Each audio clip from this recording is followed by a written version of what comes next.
Life is an edge phenomenon in the cosmos, something that has snuck in. The Interplanetary Podcast. The exploration of space for the benefit of all humankind. Your hosts in England and Sweden, Matthew, Russell and Linn Boldt-Christmas.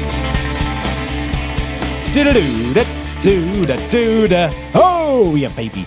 Michael Marshall. So where is that from? That's from Michael Marshall's book, The Genesis Quest. Ooh. The journey to uncover the origin of life on Earth. That sounds epic in the literal sense. Yeah. I don't know anything about the book, but I was looking for a quote about astrobiology.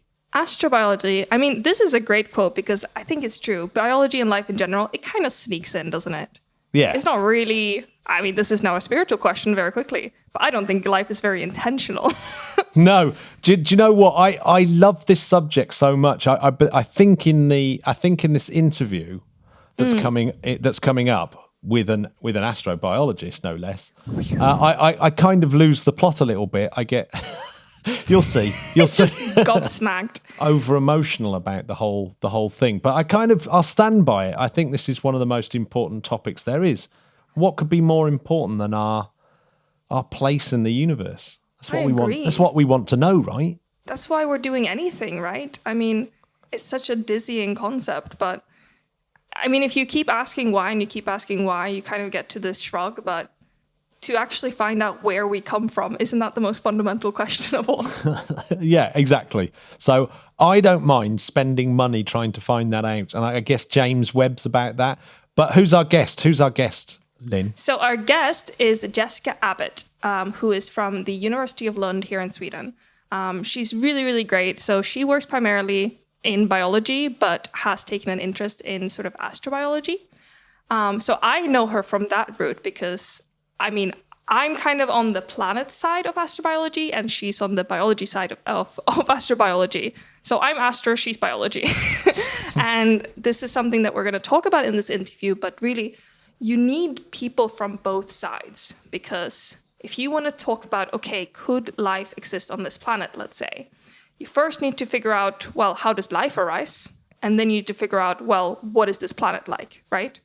So you really need collaboration between people from both sides of the fence, so to speak. You need so many skills, don't you, with astrobiology? Stupid. You need geology because you need to look about, the surface on this hypothetical planet. And therefore, you also need chemistry. You certainly need physics and astronomy. And you certainly need biology. But then you need to also factor in how things work in an extreme environment. This ain't your regular old Petri dish that we're talking about. No, and you have to understand vast swathes of time. You have to know about evolution. You have to know about entropy. You have to know about, oh my God, it just goes on and on and on. You have to be all over it, don't you? And I mean, this is in sort of modern academia, you have to be so specialized, right? I mean, a few thousand years ago, the sort of meme is that a few thousand years ago, you can be like, here are some thoughts I had in the bath about space and time by some Greek guy. And that was enough to get published. And I mean, now it has to be like, this is literally the first time that this particular parameter has been changed in this particular way, in this particular field, blah, blah, blah, blah, blah. And we're so far into research at this point that we need to become more interdisciplinary, I think, personally. I think that academia and even industry to an extent, you have so many deep dives and so many specialists. And fostering these kind of interdisciplinary sort of across the bridge working relationships is super important.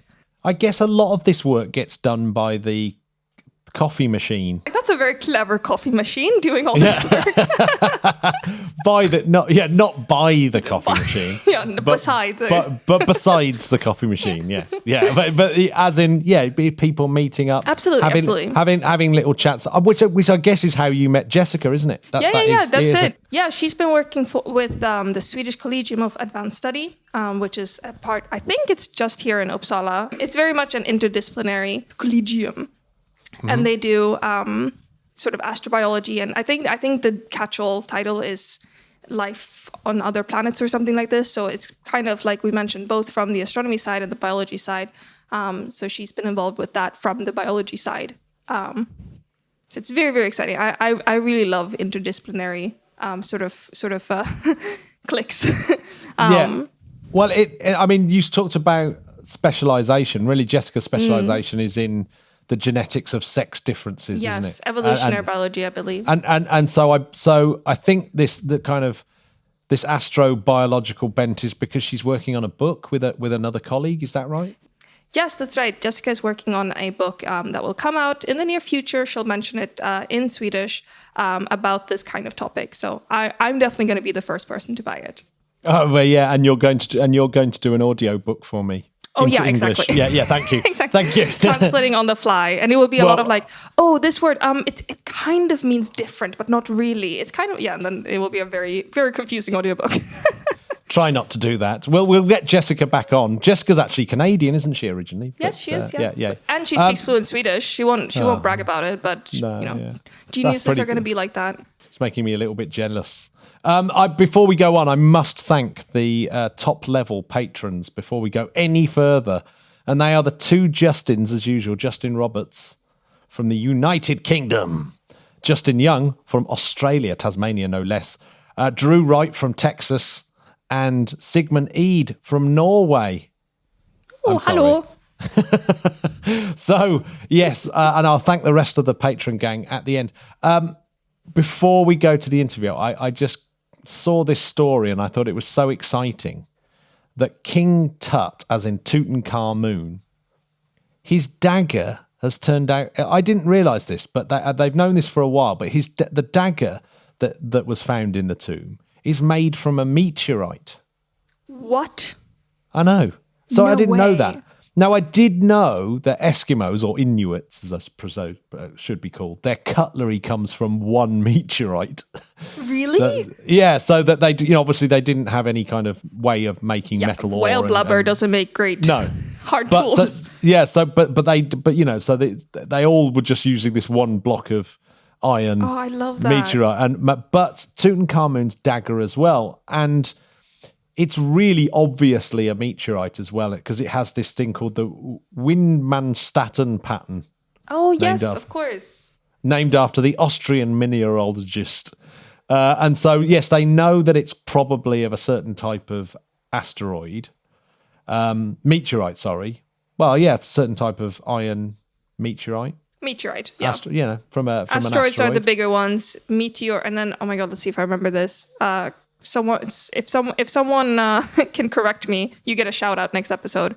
I think it's meteoroid in space. Like a little fragment in space is a meteoroid. And then it's a meteor as it passes into the atmosphere. And then it's a meteorite as it is on the ground. Like if you find it on the ground already. I think that's it.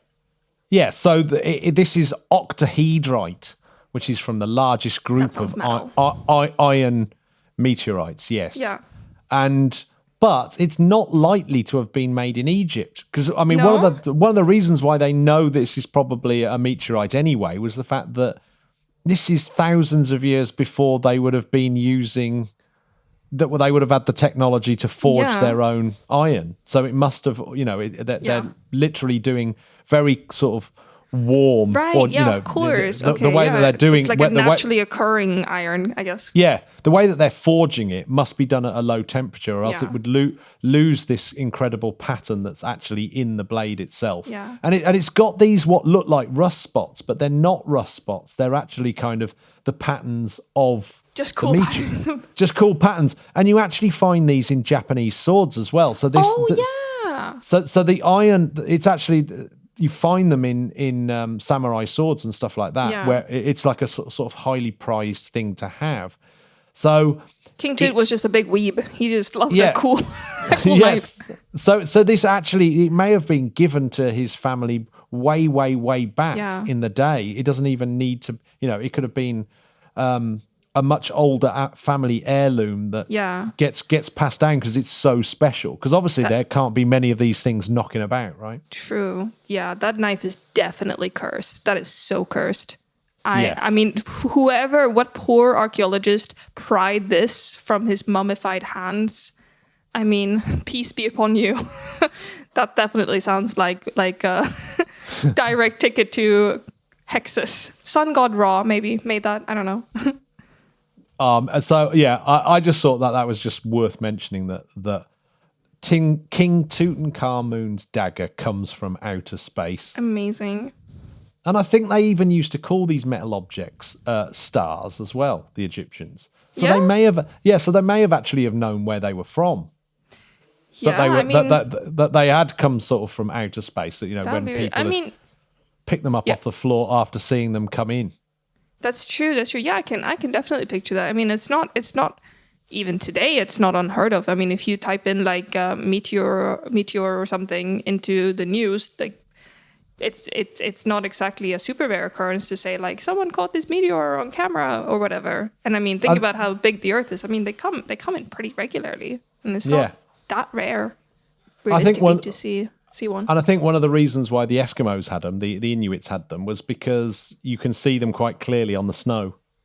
So they're quite easy to they're quite easy to find. Easy. I say easy. Obviously, they're ridiculously hard to find. But you know, you can see if you when stumble upon one. Yeah, but you can see them coming in, and if you're lucky, you can then sort of trace that line and find the little bits of iron and fish them in from a lake somewhere. It is pretty amazing. It's amazing that no one's ever been killed by one. Anyway, shall we? As far as we know.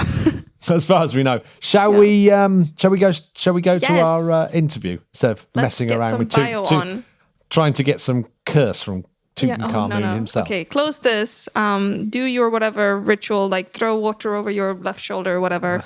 And let's focus on happier things in space. On happier things. So here is Jessica Abbott. You're listening to the Interplanetary Podcast, putting the ace back into space. We're joined on the podcast by Jessica Abbott, an evolutionary biologist working in Sweden. Have I got that correct, Jessica? Yes, that's correct.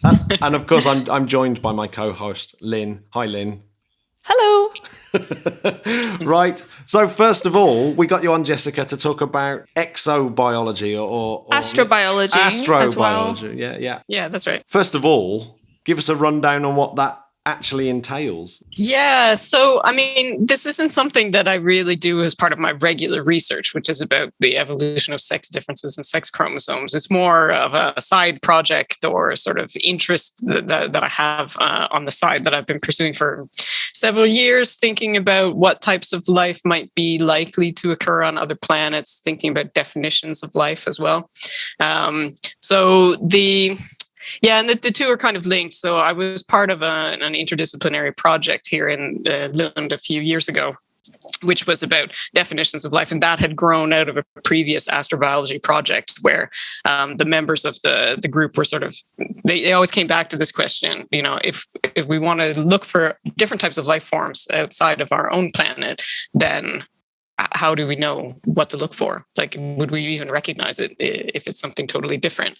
And so that was really interesting. And it also got me thinking a little bit about, working on a book project and thinking about like how repeatable is evolution? If you see something that's evolved on Earth, how likely is it that it could evolve somewhere else? And so for me, that's what, this astrobiology is all about. Some people are focused more on the physical properties of the planet and how they would affect life. And I guess it depends on where your interests lie. But for me, it's more about, what type of solutions are likely to be common and what type of things are likely to be more idiosyncratic for the Earth. I'm just sat here with like star eyes. I mean, I love astrobiology. I think it's such an amazing thing. And because I work on the climates of planets, I think it's a topic that goes really well with the sort of planetary science that is sort of booming right now. In recent years, people are getting really into actually characterizing planets and actually having some kind of idea of what things might be happening on planets. It's not that long ago we were able to first say, wow, there is, this particular chemical present on this planet. But to then actually say what is actually happening on a planet is a pretty big step. If aliens were watching Earth, for example, they might be like, yeah, nitrogen atmosphere, approximately 15 degrees. But then you look at the icebergs versus deserts versus rainforests and, I actually have a question, because this was a question that a student gave me recently, and I couldn't answer it because my biology knowledge was lacking.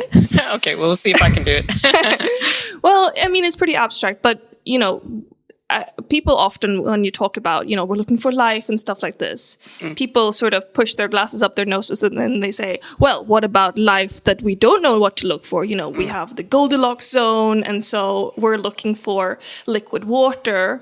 But what if there's another type of life that could arise from a different type of environment? And then the follow-up question that someone said to me was, we assume carbon-based life usually, and like that's what we know. Say that there was another kind of blank-based life. Do we even know what their, proteins would look like, their amino acids? Would they have to have a different, molecular structure or composition?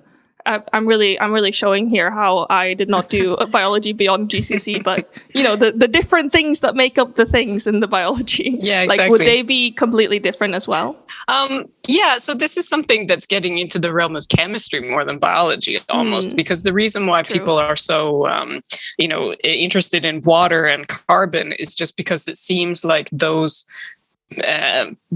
molecules and atoms have a lot of really favorable properties. So that water being a polar liquid means that you can have lots of interactions, and molecules interacting in special ways because of that. And carbon can build lots of bonds and things.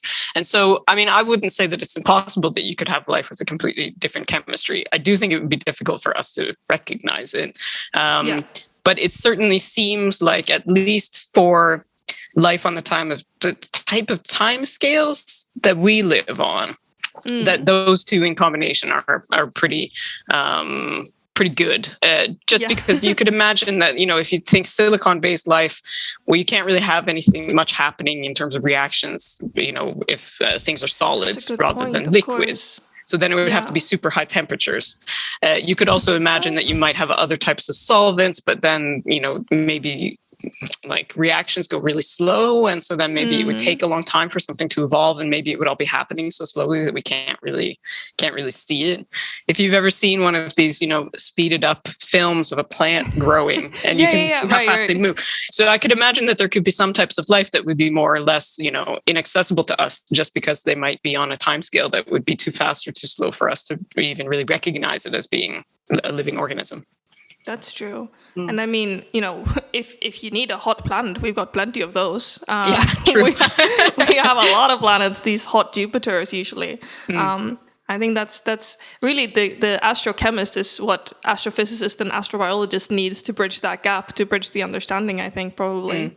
Yeah, and I asked a colleague of mine who's a chemist who's also interested in sort of astrobiology and was part of this astrobiology project here in Lund a number of years ago, what he thought about sort of life in interstellar clouds, for example. And he made the argument that that's probably not very likely, just because they're so thin and because the molecules interact with each other so rarely that probably it would be impossible for anything to really get going. So there's those sorts of considerations. But I mean, one thing that has been clear over the past 50 years of biology is that, people have been setting up these sorts of limits of where they think life can exist. And then as soon as you start looking, you see that there are things that are beyond these limits. So I think we need to be a little bit humble and not be too categorical of saying, it needs to be water, it needs to be carbon. Exactly. Yeah, that might be the most sort of likely thing out there, but that doesn't mean that it's necessarily the only option. Yeah, because that's the argument when we look at planet atmospheres and, we look in say, the quote habitable zone. Really, our only argument is we have one example of life working there. We have 0 examples of the other one. One is more than 0. Yeah. So it's not a good sample size, but it's a non-zero one.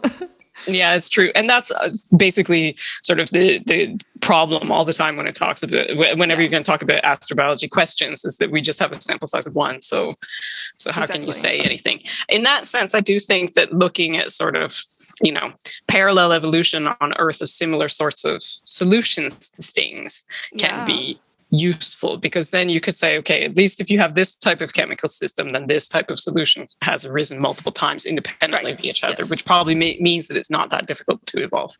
I always think that it kind of comes down to how are you actually defining life? Because we haven't even decided that with the life or the non-life What is that life? we have. Yeah, what is life? I mean, because often when people talk about viruses, and obviously we've been talking about viruses for the last 2 years non-stop, it's like, something like COVID, do you consider it life, or where do you actually draw the line? What would you consider? What is your definition of life? Yeah, so that's a really good question. And I've been working together with a philosopher on trying to develop some new approach to defining life, which is more about like clusters of properties that they have in common, rather than sort of, it's based on Wittgenstein's family resemblance ideas about the definitions of things. And so then the idea, and a typical definition, a Dore definition, as it's called, is that you have a list of criteria and all of them have to be fulfilled for this thing to belong to this category. But that doesn't seem to work very well with life. I mean, you can read in a textbook, sort of maybe 7 different properties that are associated Mrs. with Grant, life. I remember from biology, Yeah. like when I was 13. That one. Exactly, like respiration, homeostasis, that's the and one. movement and blah, blah, blah. But you can always find exceptions, more or less, Sure. or things Like grammar. and things that are not living, but that could fulfill most of these things. So it's really complicated. And I mean, when it comes to viruses specifically, that's also really interesting, because that's something where if you read in textbooks and if you talk to a lot of biomedical researchers, they will be kind of categorical. Absolutely not. But I did a little survey of people at my department and asked them, and about 50% of them said that they thought that viruses should be considered living. And if you look at the NASA sort of working definition of life, chemical system, self-sustaining chemical system capable of Darwinian evolution, well, that's definitely applicable to viruses. So I think a case can be made for considering them alive. Yeah. But it's not. I think the problem is that it's really difficult to say that it's an either-or thing, that there maybe is some sort of continuum of things that are more living to less living, right? And the viruses might be at one end and something like humans are at the other. But if you take something like a mitochondrion, which are the cell components in our cells that help produce energy, they have their own DNA. They can replicate themselves independently. They can move around independently, but then they can also fuse to each other and they can do all kinds of weird things. And they can't live outside of our cells. But they were originally an independent life form that then became part of our cells through symbiosis. So where do they fit in? Who knows? Yeah. You kind of can be even more ridiculously outlandish and sort of bring in all those kind of things. Well, what we don't even know what consciousness is, so that therefore, like, you can even have, some people like panpsychists would say a rock is conscious. So it's like you've kind of got real problems there, haven't you, as well? It's. I guess you could, like, complex systems. Just because it's complex, is it starting to become lifelike? Or there obviously needs to be some other element to it. And does it really matter? Because you've got this thing of, if we do find life on an exoplanet using James Webb and seeing like some signature of what we would consider life, we can't communicate with it and we can't really see what it is that's doing it. So is that something that's bothersome in terms of, well, you can do all that work, but really you never really see, well, it's going to be a very long way off before you actually see what it is that you're actually dealing with. The exciting bit. Yeah, true. I mean, I don't know. I think that if as is my sort of gut feeling, that it's maybe not that difficult for life to arise in various sorts of situations, then we could potentially find life within our own solar system eventually. That might not be so easy, and it might not be, but it's still probably easier than finding it somewhere far away. And yeah, I think it would be to some extent frustrating to, have signatures of life be discovered somewhere, but then not be able to go and actually investigate it. But on the other hand, I think it would be so fascinating as a biologist just to have oh, we know there's another data point out there. Yeah, exactly. So I think that the happiness would sort of overwhelm the disappointment. Yeah. And I mean, there's also another whole stage to unpack, which is what would even be considered a signature, because it's like, okay, if we literally find sort of Philip K. Dick style civilizations rising out of the clouds of an exoplanet, probably some kind of life going on there, right? But there's such, like you say, there's such a spectrum that if you find, okay, you might find, quote, building blocks, like something that could be a precursor to life. Is that a life detection? And then there's as we know from Earth, there was a long period where there was, quote, life on Earth, but not really anything that we would recognize as things being alive. So it's a really big gray area, I guess. Well, exactly. And I mean, if nothing else, that's an argument for focusing on the carbon and water form of life that we're familiar with, just because that's the sort of thing that we would have the best chance to detect signatures of. Like, what would be the signature of some weird type of life that we don't even understand? You wouldn't be able to find it. So I think that there's a case that can be made for sort of mainly thinking about that type of life, just because there's going to be a bias in terms of what we can even detect.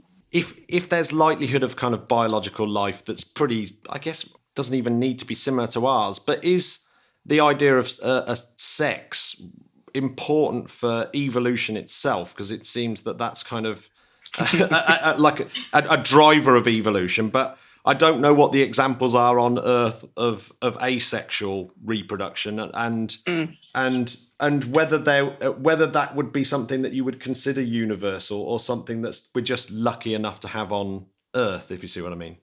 Right. So this is a really good question. It's getting closer to my actual sort of research focus. So there's a lot that I could say here. I'll try to keep it reasonably short. Okay. So the thing is that sex has been a big puzzle for evolutionary biologists for a long time, because if you could just make a copy of yourself, why wouldn't you do that? You know, if you're already well adapted to your environment, why would you want to mix genes with some other individual that's maybe not as well adapted? Plus, if you always have to find a partner, then there's going to be a lot of costs associated with that. Whereas if you are in a good situation and you have lots of energy and you can just divide like a bacterium, or you can just, lay an unfertilized egg that hatches into another individual, why wouldn't you do that? It seems like it's a big waste of time and energy. So it seems like there's kind of two main advantages to sex. One of them is that it allows more rapid adaptation. So if you are well adapted, it's maybe not so good. But if you're in an environment that you're not perfectly adapted to, it's maybe good to mix up your genes with someone else's and produce variable offspring so that they can maybe be more adapted, or that they can even colonize new environments, for example. So it seems like sex can speed up the rate of adaptation. So that's something that can be sort of useful in terms of producing complexity. It also seems like sex is important for DNA repair. And the current theory today is basically that was more or less the original function of sex. It's not so much that it was about mixing up your genes, it was more about being able to repair mutations. So by comparing your genetic material with another individual's, then you could repair mutations, and everything else that has come afterwards is sort of an add-on in a way.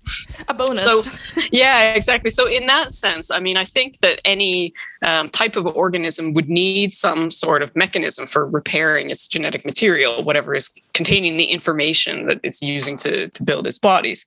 But it wouldn't necessarily have to be through anything similar to sex, and it wouldn't have to be that you would have two sexes. That does seem to be a stable state with just two, which is why that's so common everywhere. And there's various reasons why you could imagine. I mean, if you're not able to just have sex with kind of any other individual, that it would make sense that you would have two, because if you need a third partner, then you have all of these additional sort of costs with trying to find that partner and that kind of thing. So it seems like that's when you get to that point, then that's kind of stable. So so it could be that you could develop some sort of system where you have two partners that have to somehow collaborate to produce an offspring, but there's absolutely no reason collaborate. To think. Yeah, exactly. Somehow. Is that what the kids are calling it? Well, but I mean, it wouldn't necessarily have to be that you would have to combine your genetic material in the same way. Sure. that organisms on Earth do. So it's one of these things where I think that the repair aspect is probably fairly universal, but the actual diversity aspect is probably not, and having males and females is probably not universal. That's a really interesting angle. And, we talk also about on Mars and Venus, and we know that they had very different climates before. It's so long also been a question of, maybe there was life once upon a time there, and would there still be signs of that? And I've always thought that it would be an interesting question of, if life begins somewhere, will it always kind of remain? And I guess it's a question of what evolves faster, sort of the climate of the planet or the evolution of whatever life species is on there. So that's a really interesting angle, that, actually having some kind of driver to I guess they would evolve faster. Is that what you're saying? I mean, yeah, they can potentially adapt faster. Yeah. We have to be a little bit careful here, because there are other alternatives to sex that bacteria have, for example, because they've been super successful. So they have other mechanisms for exchanging DNA with each other. That's not really the same as sexual reproduction. Sexual reproduction is something that is really associated with more complex eukaryotic cells, like our type of cells. But there's a lot of more simple organisms that don't do it all the time. They would only do it when they need to, or, if it's a stressful environment, then they might go through a sexual reproductive cycle, and then the rest of the time they might just divide. And that is kind of the best of both worlds in a way. But it seems like that might be hard to do for a large, like, multicellular organism.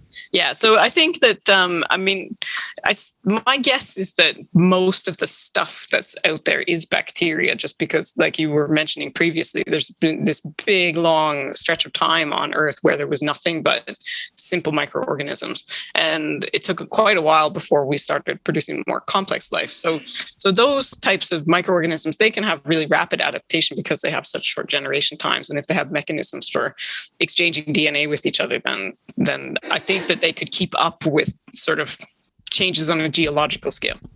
Do you have a sort of gut feeling for things like that? The Fermi paradox and the Great Filter. Do you have a sort of feeling about whether there are these great filters, whether that, the Cambrian explosion, for example, is an incredibly unlikely event, and we just so happen to have had it? Do you have a gut feeling about where some of those sort of real biological kind of bottlenecks must be? Yeah, definitely. I mean, that's one of this book project that I've been working on for a few years, which is, I've made some progress on it, but it's still taking a long time. That's kind of what we want to get at. Like, a lot of people who are not biologists, when they talk about life in the universe, they see the origin of life as being the big bottleneck, that it's difficult for life to arise, and that once it arises, it's probably likely to become complex, or that's more or less inevitable.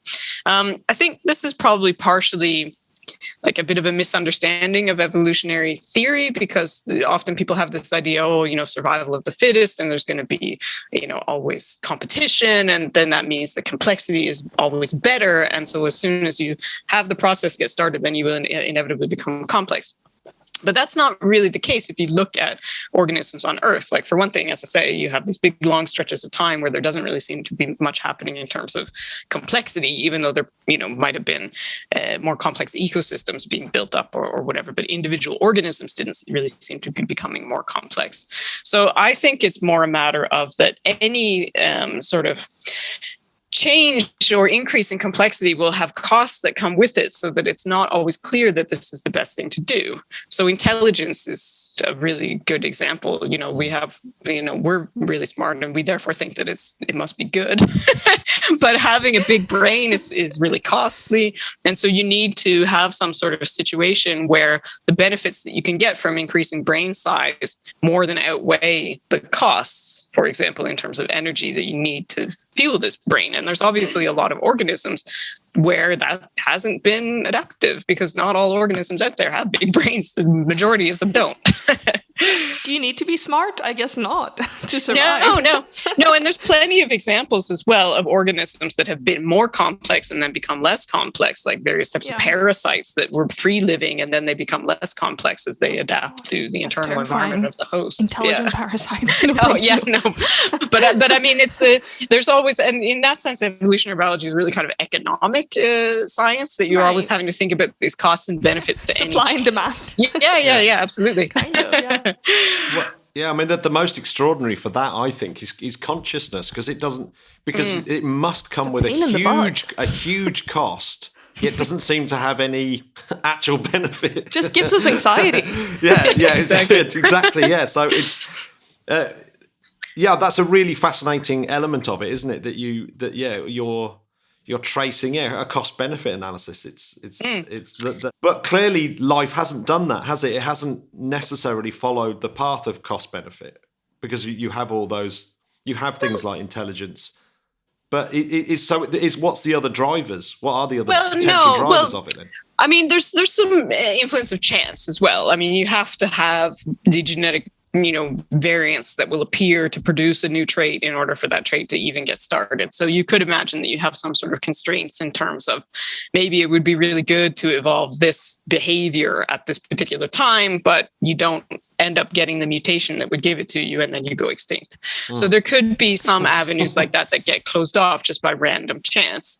But I mean, no, it's more a matter of I think that it's pretty rare that you find examples that don't really follow this cost-benefit analysis. It's more that you need to think about the fact that every organism is adapted to its own sort of niche, and so they can do what they need to do, and they tend to not do a bunch of stuff that they don't need to do.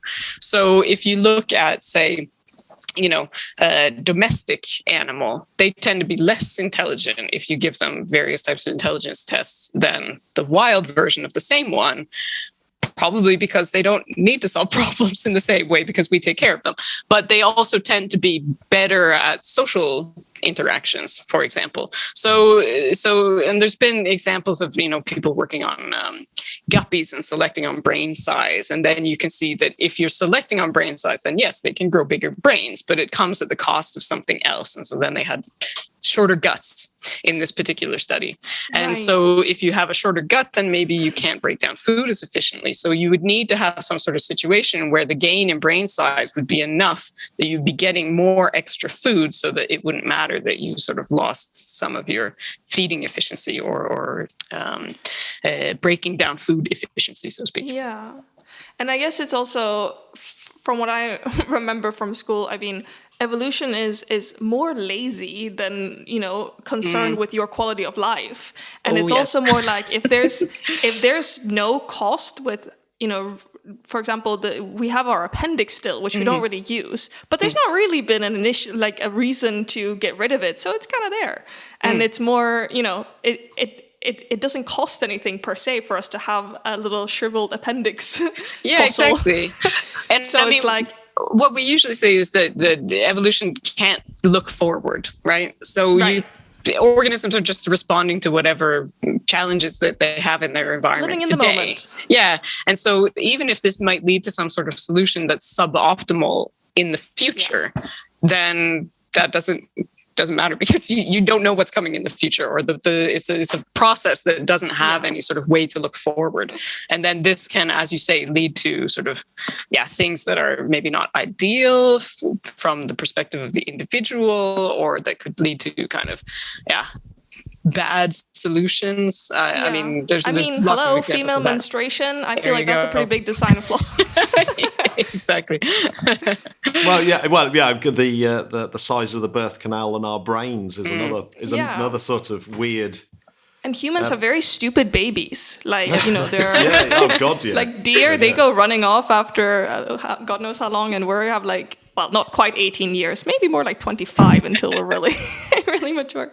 Exactly. But when you start thinking about all of these costs to various types of adaptations and complex adaptations, then it becomes clear how this might not be something that would happen all the time. It might not be something that would happen on another planet. Is there any particular reason to expect that the same process would occur?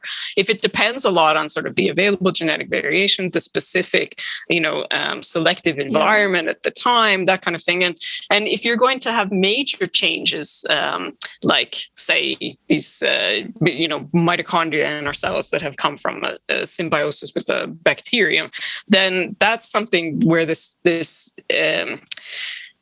sort of cooperation between the two types of cells probably had to go on for a really, really long time in order for it. And so then you would have to have an environment that would be favoring this type of cooperation for a very, very long time. And then that might be something that doesn't occur that often, actually. I mean, it's almost unbelievable the level of complexity of a human being, isn't it? That we've had a planet that's been stable enough for long enough to do something like that. I mean, it does. Like, the more you kind of break down the thought of how hard it is to get to something like a human, you do sort of realize the kind of improbability of like intelligent life. But as a gut feeling, if we're talking about intelligent life, do you have a gut feeling on that about whether we will in any way ever come across an exoplanet with intelligent life on that that's reasonably close? I mean, do you have a kind of feeling on that? Yeah, I mean, so my feeling is no, unfortunately. So, I mean, getting back to your original question about Fermi's paradox, to me, that I think is the answer, is just that there's probably lots of life out there, but it's probably 99.9% simple life. Or 95% simple life or something, and that it's actually difficult to get something that we would recognize as being intelligent. And not that it's not out there, because there are so many planets that there's still going to be lots and lots of examples of intelligent life. It's just that they're probably going to be relatively few and far between, and maybe so far away that we won't really have any chance to interact with them. Unfortunately, I know that it's a bummer, but it is a bummer, but it also, I kind of see it as a kind of profound thought as well. Like, as in, if science is kind of pointing in that direction that potentially we are alone, then we suddenly have this enormous responsibility, don't we? That we're the only meaning in the universe. We're the only thing that has. It's like, it just seems to be like it does seem to be like profoundly important work that people like you are doing. Well, thank you. I mean, that's kind of, the more I talk about subjects like this, it's like, it's incredible. Do you ever do you feel like that? Do you feel like it's an important thing? Because it's one of those things. If you're in a cab ride, I should imagine that people go, "Oh, you're an exobiologist." They would say, "What's all that about?" What's all that about? But it's, well, like I say, I moonlight as an exobiologist. I mean, because there are lots of other people who work on this more seriously than I do. No, I don't know. I mean, the way, and as I've been thinking about this more and working on the book project and stuff, then it's forced me to think about these things a little bit more rigorously. And instead of being like, well, that seems to have happened a lot, then that's probably common, to actually think about, well, how do we judge? How would we judge whether something is likely or not? And I kind of feel that by looking at the history of life on Earth, there's two types of information that we can get. And one is how many, which I mentioned before, how many times something has evolved independently of each other, but also how long it took for it to evolve, kind of the waiting time for it to evolve. And that if something has evolved only once and it took a long time for it to happen, then this is probably something that's not really easy to get, and maybe not going to be so frequent on other planets. Whereas if you take something like the evolution of senses, eyes and things like that, that's happened a bunch of times in completely separate lineages. And of course, being able to sense and experience your environment is pretty obviously a good thing. So that's maybe not so surprising. So there's certain things that maybe seem kind of trivial, but when you actually start thinking about it in this type of way, what type of information do we have that we can use to, say this is a likely sort of thing to happen, this is an unlikely sort of thing to happen, then I think you can get a better idea of what things are possible or plausible and what things are maybe less plausible.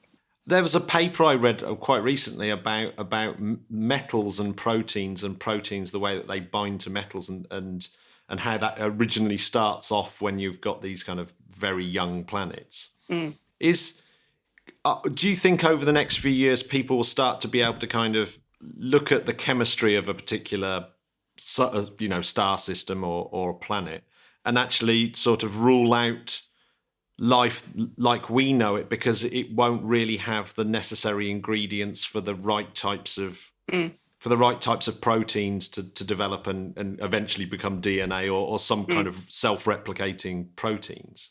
Oh, yeah, I think so. I mean, I think that always bearing in mind that just because it's not like our type of life doesn't mean that you can't have life at all. But yeah, I certainly think that there could be sort of the possibility to get information to be able to make that kind of judgment call.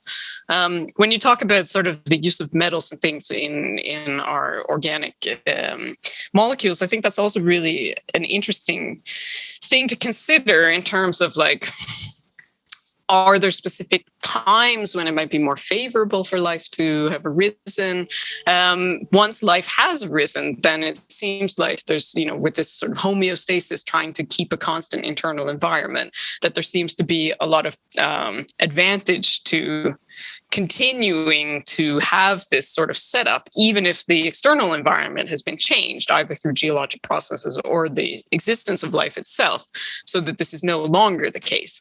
So then there's, for example, this idea that the salt balance in our cells is somehow related to the salt levels in the very early oceans. And that's not what it's like nowadays, but it's something that has been potentially kept for a very, very long time. So I think that there's also lots of interesting things that one could think about there in terms of, how does planetary evolution influence when it might be more likely for certain types of life to arise? I mean, I think it's certainly possible that you could have had multiple origins of life on Earth, and then all that's left is one type, just because that's what's persisted.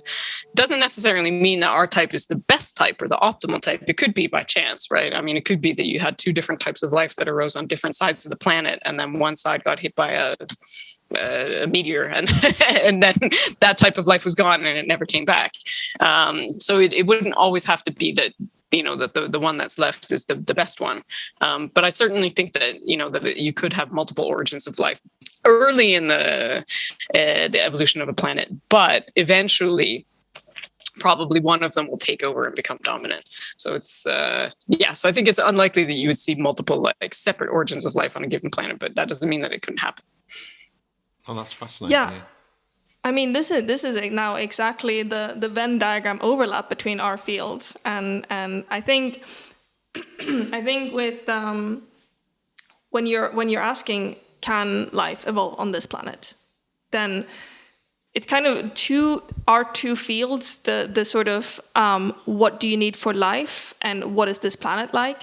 Those two kind of have to work towards each other, because you kind of need both sides to answer the question. Because say that we knew everything about how life evolved. Say that we had the blueprint and we're like, okay, you need the degrees to be between 15 and 25. You need like this percentage of oxygen or whatever. Say you knew everything.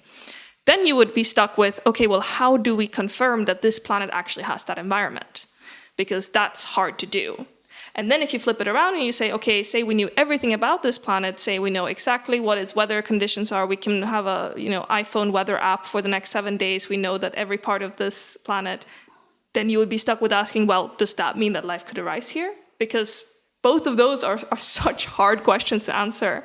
And if you manage to answer one of them, you still have to answer the other to get the full story. Yeah, exactly. And that's something that I think is interesting in terms of like work on the origin of life that people have been, doing since the 50s, in terms of like what sort of conditions will lead to the production of organic molecules and more complex molecules and things.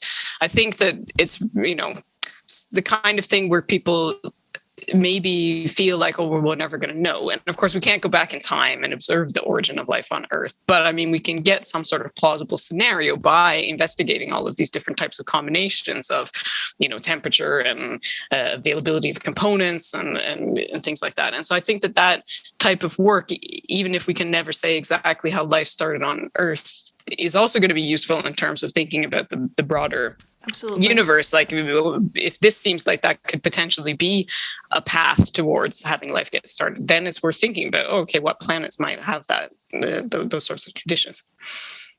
And I mean, there's no shortage of weird life on Earth, right? There's is it called extremophiles? The little weird crazy critters. Yeah, exactly. I don't think that's the appropriate biological term, but yeah, weird life in like bottom of volcanoes and stuff. So I mean, yeah, again, if we're asking under what conditions can life arise, it seems to be pretty broad anyway, if we're talking about fairly simple life. Yeah, exactly. Yeah, I'm always amazed by the things that bacteria can do, and other microorganisms. They can live anywhere, they can eat anything, and they can do all kinds of crazy things. Like the ones found in nuclear power stations and things like that. Isn't it? Exactly. It's just any energy gradient, and they're there. Yep. Like, it's just crazy. Well, I mean, if it go back to something that you said right at the beginning about finding life in the solar system, that you thought, that was quite likely, or how possible. Well, it's possible, yeah, and it's like do you buy into the panspermia idea that because there seems to be a lot of mixing of rocks across all the different planets of the solar system, bits of Earth are found all over the shop, even on the moons of Jupiter and things. Therefore, if life arises on one planet in your system, is it quite likely that then spreads, with very, very basic life forms to other bodies in that system? I think it's hard for me to say whether it's likely or not, not knowing in enough detail about sort of the movement of pieces of things around the solar system. But I mean, yeah, it's certainly possible from a biological point of view that you could have some sort of simple microorganism, some sort of bacterium or something. And if it's in some spore format that's particularly hardy, and it's maybe sort of in the middle of a chunk of material, that it could survive and, end up somewhere else. And I mean, honestly, and thinking about, if we do find life elsewhere in the solar system, and it turns out that basically all of it has the same origin, that everything came from Mars and then spread to the Earth, or vice versa. I still think that would be super interesting from the point of view of a biologist, because it would only be very simple organisms that would be able to be transported, and it was probably something that happened quite a long time ago. So it wouldn't be a second origin of life, but you'd be talking about evolutionary histories that have been separate for so long that presumably they would have evolved very different solutions to the problems that they experienced, and that they would be fundamentally different in many ways. And I think that would be super interesting to be able to investigate. And I mean, it kind of doesn't even answer the question anyway. Let's say that all life came from Mars. Okay, well, where did that come from? Because the solar system was formed, out of a sort of disk of ice and dust and debris in that way. I mean, so it still had to enter the stage at some point in time in that case. So if you just said, oh, it's fine, life came from Mars, that doesn't really close the case. No, exactly. And I mean, you could simulate, environments on early Mars instead of on early Earth, and try to understand how life could get started. And I think that would be just as interesting and useful, given that we don't know for sure. I mean, it's like asking what was before the Big Bang. You could just kind of keep asking that question, and before that. Yeah, but there's a really interesting thing, isn't there? Where if you went to Mars and you found life, but you could really tell that it had the same origins as life on Earth. That's very different to finding life on Mars that really doesn't have any connection to life on Earth, and then it would complete, that. They have, both of those have like really profound meaning, don't they, really? In different ways. Well, exactly. And I mean, of course, it would be even more interesting if we had the second origin of life, or third or fourth somewhere else in the solar system. But it's more that sometimes when you talk to people, I get the impression that they think that, oh, well, if it was just Earth bacteria that ended up on Mars or vice versa, then who cares? But I think that would be super interesting. Yeah, I mean... I kind of get the point though. I suppose it's not as interesting as a second origin of life, or Yeah. I That would think- be even more interesting, especially if it was very clear that, that this type of life had a different biochemistry, because then even if it was still a variant on water and carbon, but things were, built up in a different way, then that would be really fascinating to study from just the perspective of, how do the reactions work? What would be this sort of, well, the cool one would be Titan, wouldn't it? If life had sort of Europa. started in the Europa, but like the Titan, you'd have to have completely different sort of chemical start, wouldn't you? Exactly. I'm excited just thinking about it. But then that would also have implications for, being able to look at other planets and say whether they might potentially be inhabited or inhabitable. If we had a concrete example of an alternative type of life, then we could study that and then extend that to, whereas now we're just kind of stuck with looking for things that are like us. Yeah. The sample size of one. Yes. Yeah, that's the annoying thing. A sample size of one is terribly weak, isn't it? Yeah. As a It's bad data. place to start. Yeah, exactly. And I mean, when it comes to the origin of life, then that's always going to be the case. But that's why I think it's interesting to think about these other steps in terms of, on the way to intelligence and complexity, because that's something where we potentially do have multiple origins and can actually, we can have multiple sources of information, even though it's all coming from this single origin of life, that we can get a bit more information when it comes to those later steps. And I mean, could you argue that there are multiple origins, quote, origins on life, in the sense that, the nuclear power plant, the bacteria, a good example, that was a new environment that we created less than 100 years ago. And now there's a life that presumably did not exist before then. So, I mean, I guess new life kind of springs up here and there on a regular basis anyway. Well, yeah, I mean, you could argue that does that happen in a vacuum? Are new life forms, so. Yeah. Does that happen in a vacuum when we have new species that spring up? Like, are they always related to something else? Yeah. So, I mean, everything that we have studied to date is related to each other, and you can tell by the sort of biochemical similarities. Some things are, farther apart. It's been a longer time. So that they're more different from each other. And I mean, I suppose it's possible that you could have, if you have the same building blocks available, that you could have the same type of life that actually arose in more than one place on the planet, but you just can't tell the difference.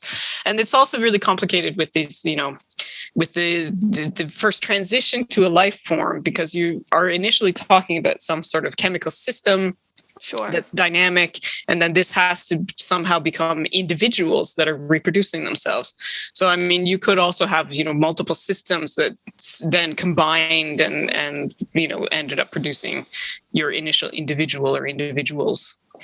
Yeah, I've never thought about that. I mean, I guess a distinguishing feature of life is that it's a collection of individual living things. That you mentioned them earlier, the mitochondria, and it's like that whole thing that they've entered another organism, and that's kind of, thank goodness they did, because that's why we're here, kind of thing. But a similar sort of thing happened with am I right in saying a similar sort of thing happened with chlorophyll? Yes. For the plant kingdom, etc. The chloroplasts, that do photosynthesis. Yes, and actually, so there's an example of two things, isn't there? So there's a sample of two. So there's two. Actually, there's a third one potentially, which is worth mentioning, because it gets back to this idea about sort of individuality and what's a life form versus not a life form. And so, like a cell from your body, you wouldn't really say that that's a life form because it can't exist on its own. But it might be sort of a living component, right? So there's these amoeba called Polynella, and they have a cyanobacterium that has become a symbiote and is kind of on its way to becoming a cell component. So in terms of like the number of genes and how independent they are and stuff, it's kind of like halfway between a free living bacterium and a chloroplast. And so different people, some of them want to call it an organelle, a cell component. Some of them want to say, no, it's just a really derived symbiote. And so there's not a consensus, because we're kind of in the middle of this process. And so that's why I think it's really difficult to talk about sort of, life versus non-life in a really categorical way, because partially when you're talking about the origin of life, it would have to be some reasonably gradual progression. And also, even when we look at organisms today, you can see things that are kind of somehow in between, like viruses is another example. And there's various theories about where viruses come from. There's some that could be sort of genes that transposable elements that they're called, that could copy themselves between different parts of the genome, that acquired some sort of protein coats so that then they could start moving around between organisms and not just within an organism. But there's also a theory that it could be that they originally came from something like a bacterium that infected a cell and then just basically outsourced more and more of its functions until in the end, it only kept the most essential things. And then in that kind of sense, you have a de-origin of life in a way. You have something that's gone from being alive to not necessarily being alive anymore, which I think is super interesting to think about. Oh my God, yeah, that's insane. When you said that all of life, though, I guess in every sense of the word, is all related, I think first of all that's really cool, and I hadn't considered that. Does that mean that do we have common ancestry with viruses as well? Well, that's a good question, in the sense that if the viruses arose from a bacterium or something, then not directly but indirectly, yes, that everything can sort of go back to some initial origin. Yeah, exactly. Yeah. Some starting point, and then you've had various. Amazing. But it's more like a network. It's not just like a branching tree. Yeah. Yeah, isn't it the first few letters of every single life? So you can have these, organisms that jump back and forth. And that's so cool.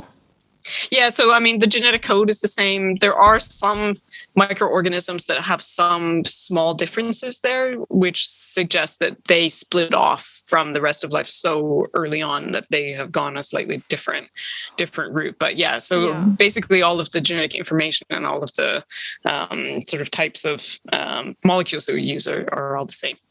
But I guess that's an important distinction, the splitting off very early on versus arising on its own. Because exactly. And so that's the thing, is that all of the variety of life that we see and things that are very different from us, like archaea and bacteria and stuff, then it just seems to be because the split occurred very, very early on. But it doesn't, we don't have any good evidence, at least, that there was a second origin of life. Yeah. Which is terrifying, isn't it? I mean, that's just one of the sort of great filters. But if there's only, like you said, there could have been multiple origins, but they're lost to us now because one dominates. And yeah, exactly. Reassuring. I'm glad that we're not battling some neo species of some horrible primate that arose from a second origin. Yeah. Something like very sci-fi. Well, I get that could happen, couldn't it? You could have an islandized kind of planet where you've got one biosystem on one hemisphere and another biosystem on another, where they really couldn't one mix. System, two systems. Well, like these proteins that have chirality and all those kind of things. You'd have completely different. Yeah, life is terrifying. Well, it is. The other thing that you have to think about when you talk about life, and when you were talking about energy gradients, the thing is that as soon as there's an unused niche, then there's an opportunity, right? I had someone who asked me a question once about ticks. Why do ticks exist? What function do they serve in nature? And I was like, they don't serve a function. Their only function is to make more of themselves. No, but it's. The reason why everything looks like it fits together so well in an ecosystem is just because if there's a lot of something that isn't being used, then any individual that can make use of it is going to have a huge advantage. And so then you don't see a lot of waste, and you don't see a lot of stuff just lying around that's potentially, can be used as energy that doesn't get used, just so things that eat wood and stuff like that. But that's just because any individual or any organism or any species that manages to do that, they're going to do so well. So that's also the way you can think about it when it comes to, origins of life, and if you could have two different types of life on one planet, it's possible. But even if you think that they might have, say different chirality from the beginning, well, then any mutant individual that was able to eat life of the opposite chirality would be super successful, and so and win. Yeah, exactly. And it doesn't mean that everything is always about sort of eating the competition, but more that you need to think, because there's lots of examples of cooperation leading to evolutionary change as well. But rather that you need to think about, like, and that's why we can see organisms that have so many different types of energy that they can use, just because at any time you see something unused, then that's a major opportunity. Exactly. Yeah. And I mean, we've seen even on Earth, even in real time in our lifetime, that ecosystems are fragile, and I mean, changes can happen on short scales, I guess. Yeah, it's true. It's true. But I mean, examples of like bacteria that have evolved to be able to break down plastic and things like that. Like that's a resource that suddenly has become really abundant. Yeah. Yum! There's lots of plastic here. So I think that that's something to keep in mind. When it comes to like these multiple origins of life, and I don't know if it's really so much that the fact that we only see one is sometimes on Earth, one type of life is sometimes used as an argument that it must be a difficult thing to achieve. But I think about it more in terms of the time aspect, that it seems like Earth arose very, very early, as soon as the sort of crust was stable enough that it would even be feasible. So to me, that suggests that it's probably not that difficult to evolve, and there might have been multiple origins. And it's just that now that so much time has gone past, the other ones have gone. This is a pretty common problem in evolutionary biology when you're looking at fossils, right? That you have limited evidence left. You could take a specific group that now isn't very speciose. There might only be like one or two organisms left, but if you think, okay, well, they're not very successful, but then if you have fossil evidence, you could say, oh, look, this used to be a super successful group, and then just a lot of them disappeared. Yeah. And if you don't have that kind of evidence, and everything that happened so long ago on Earth that we're talking about microorganisms, there's no fossil leftovers, so we can't really know for sure. Survivor bias. Exactly. So you have this really big effect of, well, what we see is what is left. It doesn't mean that it's everything that there was. Yeah, the victor's right history in the biological history. It's been really awesome. Thanks. Some really interesting things to think about there. We'll have to get you back on. When do you think you'll finish your book? Okay, so I was. No, that's a big question. No, but it's been a side project. I'm working on it together with a friend of mine who's a science journalist, and so we're trying to write kind of half each, like every second chapter, right? And so we've been working on it for a long time, and I did a kind of mini sabbatical last fall to work on it, and I got pretty far with it. I wrote like 4 of 6 planned chapters in draft, and we've been in touch with a publisher and stuff. So now it's, she needs to get a bit caught up on doing some of her chapters, and I need to write the last couple so that we can then, send it off to the publisher and see what they think. So I became head of my department this year, so that's eating up a lot of time. Yeah, I can imagine. So that's one of the reasons why I wanted to try to get a big chunk of the book done in the fall before that happened. So I mean, I'm optimistic that it will get done at some point, but it's not going to be like next month. Yeah. Hopefully this year, I would say. The Interplanetary Podcast is alive! There we go. So that was Jessica. I massively enjoyed that chat, Lynn. I loved it. Always such a pleasure. I would love to invite her again ASAP, because I have so many more questions. I know. Well, that was the thing, isn't it? With these interviews, you go away and go, I wish I'd asked that. So we definitely, when the book's finished, we'll get Jessica back on. Yeah, we'll quiz her on her own book. Yeah, exactly. We'll quiz. What else has she found out? So as promised, I'm going to thank the other patrons who've waited long enough. They are Paul Hilt in Australia, Bob Hodges in the UK, Bob Moore in the UK, Malte Keisling from Germany, Rob Annable from the UK, Mark Schern from America, Nicholas Gillenstein from Sweden. Woo! Shout out! Marissa Davis from the UK, John Bennock from the United States of America, Ben Guthrie from New York, Stas Susha from London, Auden Vala from Norway, Tristram Tupper Hyde from America, Jacob Economy from Honolulu, Gene Watchtonik from Texas, Kenton Hokanson, Is that Oregon? Seth Heiberlein from NE. Where's NE? Nebraska? God, I'm being quiz Nebraska. now. Oh, yes. Nebraska. Ronald Hatcher. Right in if we got that wrong, Seth. Ronald Hatcher Live tweet. from the UK. Neil Hansen, Adam French, Jim King. Oh, you love Jim King. Al Broom, Steve Croucher, and Mark Kelly. Hi, friends. Thanks for listening. Thank you very much for listening and supporting the show. Without it, it would be doomed. And I must apologise for the lateness of this particular episode. The good thing is, Lynn and I got another interview in the bag with an astrogeologist. Ooh, I guess that's the title. Yeah, Is it that what we're sounds gonna cool. We're gonna go with that. Yeah, And it is a mind-blowingly good interview, isn't it? I learned so much. I was so excited, and I unlearned so much as well from that one.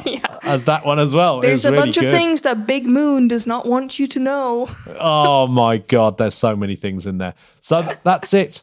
So, yes, have you got any plans, Lynn? Have you got any good guests that you're going to drag onto the show? I don't know. I've got a couple up my sleeve. My sleeve's nice. getting pretty crowded, so I'll see who jostles out. Excellent. Right, well, that's it. All is left to say goodbye to the Spodcats. Goodbye, good night, good afternoon, good morning. Bye, friends. Bye-bye, Spodcats.